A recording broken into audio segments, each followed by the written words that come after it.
काळजी घ्या बाळा. मी बोलले होते ना ओवीला भेटायला येईन म्हणून. ओवी बाळा, हे घे सारंग. हे घे सरबत तुला बरं वाटेल बघ. माझ्यासाठी 2 घोट. धर धर.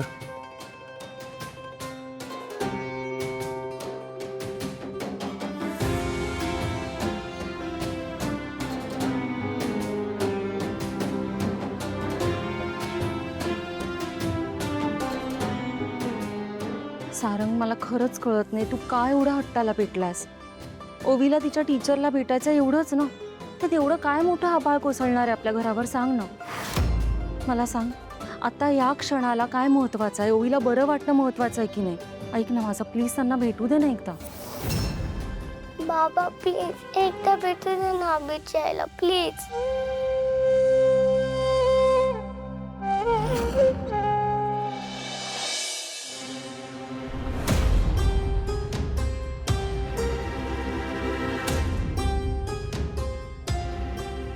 जगन्नाथ जी, आत येऊ.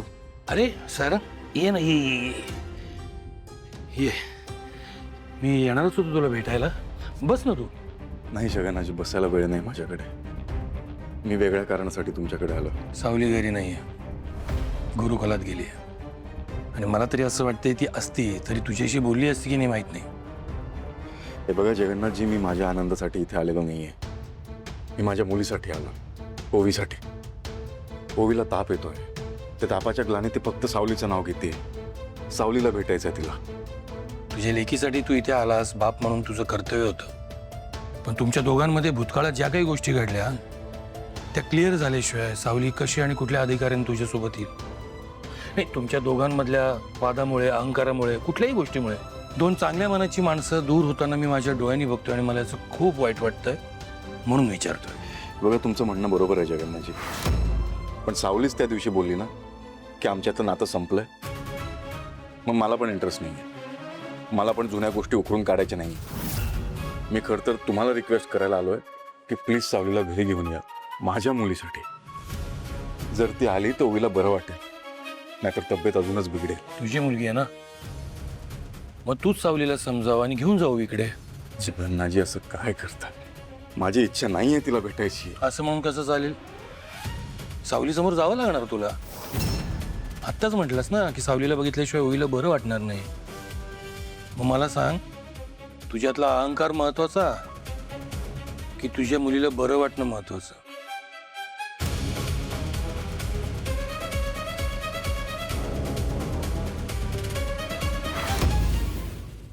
ओवीच्या जीवासाठी सारंग स्वतःचं इगो बाजूला ठेवून गुरुकुलात सावलीला भेटायला जाईल का? आणि समजा गेलाच तरी भूतकाळातल्या सगळ्या जखमा विसरून ओवीसाठी सावली सारंग सोबत जायला तयार होईल? मोनिका, मोनिका, हाय. चला निघायचं. हो हो. बरं ऐक, सगळी तयारी झाली आहे. प्रेझेंटेशन स्टडी केलंयस, ईमेल्स बघितलेस सगळे? आई, तुम्ही अजिबात काळजी करू नका. मी सगळे मेल्स रात्रीच चेक करून घेतलेत. क्लायंट नवीन आहेत आणि ही मीटिंग आपल्यासाठी खूप इम्पॉर्टंट आहे. मोनिका, तू आपल्याला रिप्रेझेंट करतेस तेव्हा तुला सगळं माहीत असणं खूप गरजेचं आहे. आपल्या कंपनीच्या इब्रतीचा सवाल आहे. आई साहेब, तुम्ही नका काळजी करू. यावेळेस तशी वेळ अजिबात नाही येणार. सगळी तयारी झालेली आहे, व्यवस्थित एकदम. डोंट वरी. नवरा कुठे आहे तुझा? तो नाही येणार आहे आपल्याबरोबर? राजकुमार, आई त्यांचं तर तुम्ही विचारूच नका. ते आज आपल्या ही 2 पावलं पुढे आहेत. ते सकाळीच कुठल्या तरी कामासाठी, महत्वाच्या कामासाठी घराबाहेर पडलेत. ते पोहोचलेही असतील इव्हाना ऑफिसला. बरं. आई, आई तुमचा फोन राहिला होता आत रूम मध्येच. अरे, तुला बोलता बोलता मीच विसरले. Thank you so much. अमृताताई, ओवीची तब्येत कशी आहे आता? बरी आहे ती? ओवी, काय झालं का तिला? आई, अचानक काल रात्रीपासून तिला खूप ताप भरलाय. अक्षरशः फणफणते ती तापाने. अरे बापरे, ही ओवी जरा जास्तच आजारी पडते ना? नाही म्हणजे ती पोरगी ना आहे डॅम्बेस. ती खरंच आजारी आहे का फक्त सारंगकडून लाड करून घ्यायचे तिला ते बघ. हां आई अहो, एवढी लहान आहे ती, नाटक का करेल? खरंच खूप आजारी आहे ती.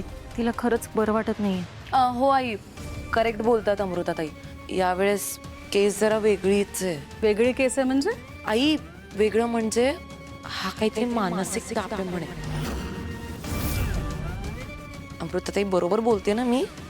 हां, ती तिच्या गाण्याची टीचर आहे ना, तिला भेटण्याचा हट्ट धरलाय तिने. म्हणजे तिच्या एवढ्या तापाच्या ग्लानीत सुद्धा ती तिचंच नाव घेतेय. त्या टीचरला भेटायचा हट्ट धरलाय तिने, म्हणून तिचा ताप उतरत नाहीये. बरोबर ना ताई?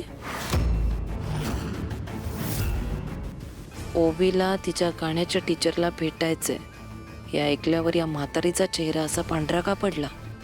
हिला एवढा मोठा धक्का का बसलाय? याचा अर्थ हिला आधीच माहिती असेल का की ओवीची ती गाण्याची टीचर दुसरी तिसरी कोणी नसून स्वतः सावली आहे? नाही, का या म्हातारीचा वेगळाच काहीतरी डाव आहे यामागे. अमृताताई, सारंग सकाळपासून दिसलाच नाही मला. की ओवीची अशी अवस्था आहे म्हणून बाहेर गेलाय त्या गाण्याच्या क्लासच्या टीचरला भेटायला. सारंगने स्पष्ट सांगितलंय की तो त्या टीचरला भेटणार नाही आणि त्या क्लासमध्ये पाऊल सुद्धा ठेवणार नाहीये.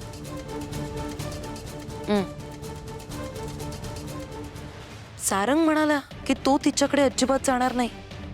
पण का असं? सारंग खरंच हे या म्हातारीच्या भीतीने म्हणालाय की या सगळ्याच्या आधीच, आम्हाला सगळ्यांना समजायच्या आधीच तो त्या सावलीला भेटलाय आणि मग तिला भेटल्यावर तिच्याशी त्याचं काहीतरी कडाक्याचं भांडण झालं म्हणून तो तिथे पाय ठेवायला नकार देतोय का? यात नक्कीच काहीतरी काळं पेर आहे. चला मोनिका, आपण निघूया. उशीर होतोय. आणि हो, घरचे प्रॉब्लेम्स घरातच ठेवायचे असतात, बाहेर न्यायचे नसतात. हो आई. चला, आले मी. आणि काहीही लागलं तरी मला कॉल कर. ओके? होय. काळजी घे.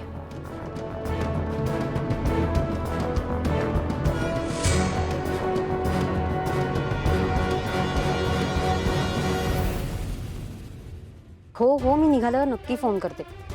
पण तुम्ही कियांना आठवणीने घेऊन या बरं. तुम्हाला माहिती आहे ना आपल्याला आज मार्केटमध्ये जायचं आहे ते. हो हो, मी तुम्हाला थोड्या वेळात करते फोन. सारंग सर, तुम्ही इथे काही काम होतं का? हां, जरा खूप महत्त्वाचं काम होतं. सावलीला भेटायचं आहे मला. अर्जंट आहे, जरा प्लीज सांगता का त्यांना? हो हो, त्यात काय एवढं, मी पाठवते त्यांना. पण आत क्लास चालू आहे गाण्याचा, तर मला जरा बघावं लागेल. तुम्ही इथेच थांबा, मी त्यांना घेऊन येते.